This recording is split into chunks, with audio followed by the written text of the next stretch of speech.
Bonjour tout le monde, on se retrouve aujourd'hui pour une petite vidéo déballage de Set a Watch Sword of the Coin. En fait, c'est la nouvelle, pas nouvelle édition, la suite, l'expansion de Set a Watch. Donc, que j'avais reçu déjà en Deluxe Edition. Et on voit que c'est exactement le même format de boîte. Donc, il va falloir voir à l'intérieur, est-ce que c'est exactement le même genre de composante. Ça venait avec une petite expansion qui est le Set a Watch Outrider Expansion, que je vais faire une vidéo séparée. Donc, mais ça va être quand même fait éventuellement. Et aussi, il y a un petit tapis en tissu, donc qui était fourni en supplément. En fait, je crois qu'il fallait payer un supplément pour avoir ce petit article. Probablement que ça fonctionne pour les deux versions du jeu, tout simplement. Donc aujourd'hui, ça va être Set a Watch Sword of the Coin. Et en fait, on voit ici 1 à 4 joueurs, 60 minutes. Et à l'arrière, rien. Parce que en fait, c'est juste une sleeve qu'il y a. Donc, on peut glisser ça comme ça. Et donc, Set a Watch Sword of the Coin, ça c'est vraiment plus la boîte en réalité de qu'est-ce que c'est en fait le jeu.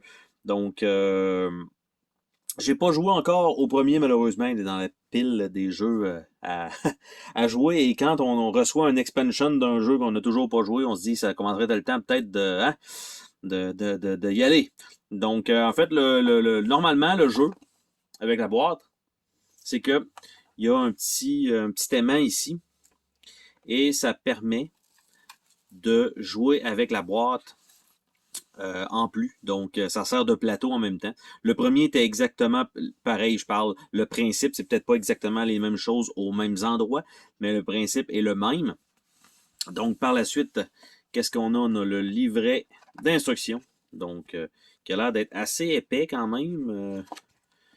Donc, je vais y aller comme ça, juste pour voir un peu vite. Je vais scroller. On parle de 31 pages quand même de règlement, donc c'est quand même beaucoup, mais ça a l'air d'être des scénarios ici, comme on voit Walk in the Park, on Halloween, bon, donc Ending the Final Round of the Roleplay, 17 pages. Donc quand même, avec une petite aide de jeu à l'arrière du livret d'instruction. Un gigabag pour une pièce ici qui va servir probablement pour un dial, donc une petite roue. Un paquet de sacs fourni, intéressant, 4 sacs, donc probablement pour mettre des jetons et des cartes. Ici, j'ai un petit jeton de flamme. J'essaie de le tourner pour que ça soit clair à la caméra, ça. Et des petits jetons tentes. Ça a l'air d'être des tentes. Donc avec des 2 dessus et un de l'autre côté. Donc, ce sont des petits jetons en bois possible, que ce soit une version Deluxe, ok? Peut-être qu'il y a une version normale qui existe, que c'est du carton. Moi, pour la cause, j'avais déjà l'édition 1 en Deluxe. Pas l'édition 1, mais le de base, Set a Watch. Donc, je suis allé dans la version Deluxe. Un paquet de dés de plusieurs formats, donc des dés à 6, 8 faces, 4 faces. Donc, j'ai un 12 faces ici. 10 faces plutôt. Ouais, 10 ici, un 12 ici, ou un 8, non. Non, un 12. Donc, on a ça. De plus, là-dedans, nous avons un petit paquet de cartes. Donc, on voit clairement probablement les difficultés ou des couleurs ici, pour le premier paquet. Et le deuxième paquet, ça doit être probablement tout ensemble. Nous avons également, donc ça ici.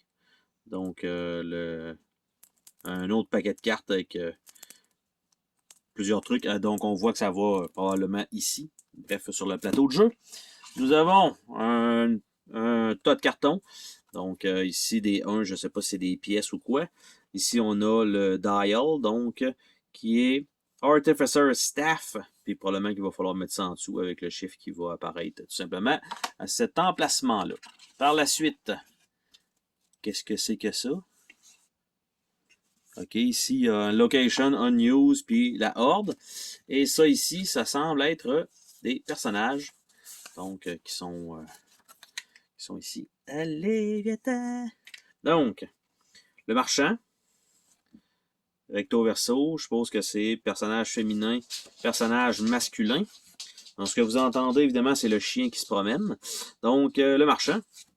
Par la suite, Il y a des guides de référence. Donc, il y en a 6. Ça joue à 6, ça joue à 4.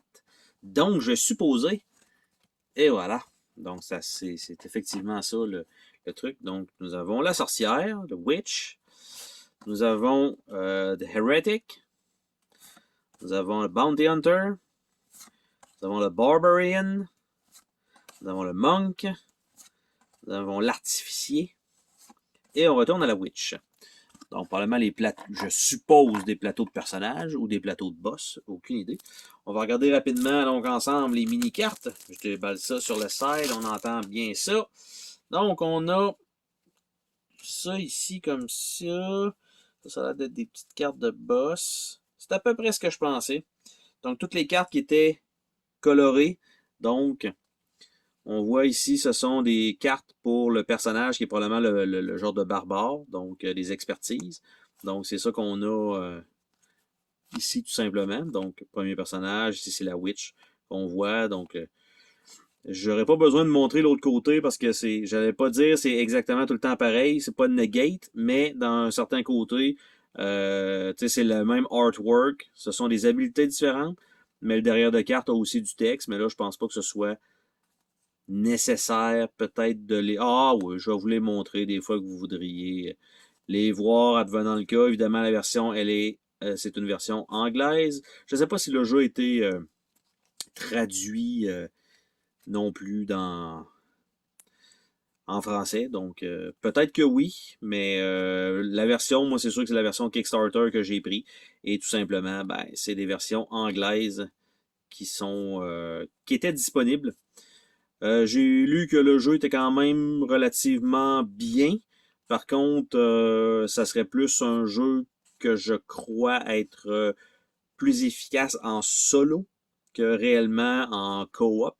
Je sais, parce qu'il me semblait qu'il y avait un truc, genre, il y en a un qui doit allumer le feu ou tenir la position du feu ou tenir la torche, ce qui fait que son rôle est un petit peu plus dommage et on peut le changer, mais on peut garder la même personne tout le long de l'aventure. Donc, c'est un petit peu dommage pour lui parce qu'il fait rien d'autre que ça. Bref.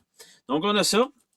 On a les cartes ici qui sont des cartes avec des symboles dessus, probablement des genres de pièces d'or, quelque chose comme ça. Et ce sont les objets, donc avec évidemment des pièces d'or. Donc, l'arbalète, une potion de vie, Lucky Charms, Cat Eyes Opal, Dragon Bile, jette-toi des voyelles, mon champion. Donc, Illusionary Shield, en le lisant plus lentement, Everlasting Blade, Endurance Potion, Strength Potion, Holy Water, Garlic Necklace, Acid Vial, Firewood, Vanquish Scroll, Bolster Scroll, Seal Scroll, Backpack, Spyglass, Dancing Sword, Staff of the Orc, Shocking Hammer, Ring of Repetition, Helm of Prophecy, Divine Bracer, Fiery Pendant, and Dragon Tooth Spear. Donc, ce sont les cartes d'objets. Et il nous reste à regarder ensemble, donc, les cartes qui étaient un peu plus grosses. Je vais les diviser, donc, en paquets. Et ce sont, donc, une carte ici qui est une carte familier, qui a l'air d'être tout seul. Donc, soit un corbeau ou un chat. Et les autres cartes, ce sont les cartes ordre, clairement, qui correspondent à l'icône qu'on avait en dessous tout à l'heure. Et sur le devant de tout ça, ça a l'air de ça. Donc, Summon. Il va falloir mélanger tout ça. Et c'est le même texte, OK, en passant. Vampire, donc quelquefois avec le même texte. Poison Spider. Frost Worm. Wyrm, bref. Bone Knight, 2 fois. Crailing Ooze, 2 fois. Giant Bat, 2 fois. Horde Drake, 2 fois. Wandering Giant, même chose. Coffin Rat Swarm. Enchanted Golem. Scarecrow. Floating Mind. Herald Acolyte. Sealbreaker Acolyte. Goblin Scout. Scoundrel. Clockwork Soldier. Des summons encore. Forest Giant. Zombie Horde. Headless Rider. Revenant. Les images sont super belles en passant. Ghoulish Head. Carnivorous 3, Dark Champion, Mastermind, Dream Master, Prince of Vulture, Clockwork Commander, Gorgon, The Formless, Sound of Doom, Collector, Wendigo,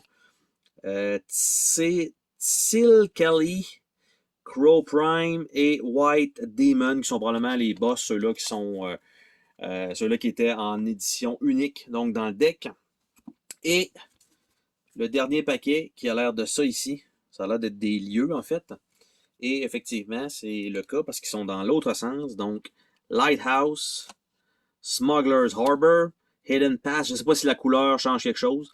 Moving Forest, Grand Bazaar, Living House, Leyline, Guard Tower, Quiet Night, Everlasting Flame, Tower Runes, Thieves' Den, Adventurer Guilds, Trading Outpost, Bonehenge, Forsaken Asylum, Demolish Caravan, Dwarven Bank, Rope Bridge, Outskirt Inn, Forgotten Kingdom, Tall Grass, bel endroit, Tall Grass, Fog of Memory, Carnival of Fear, Gated the City, Elven Kennel, Nomad Camp, Sunken Civilization, Triple Lands, Narrow Switchback, Broken Altar et Keola Springs Mine.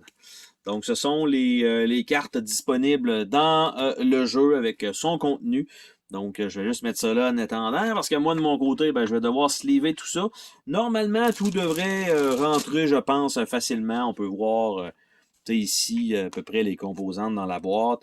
Donc, si je fais ça ici, que je fais ça ici comme ça, je sépare un peu ce paquet-là, parce qu'une fois sleevé, il va être un peu plus épais. Il reste quand même de l'espace. C'est tout ce qui me reste, là, donc, avec les jetons à mettre là-dedans. Donc, il reste l'espace amplement pour des cartes sleevées, ce qui est une très, très, très bonne chose. Donc ça, je vais remettre ça temporairement ici comme ça, juste pour fermer la boîte. Donc, c'était le déballage de Selawatch Sword of the Coin avec les petits tapis. Bye bye!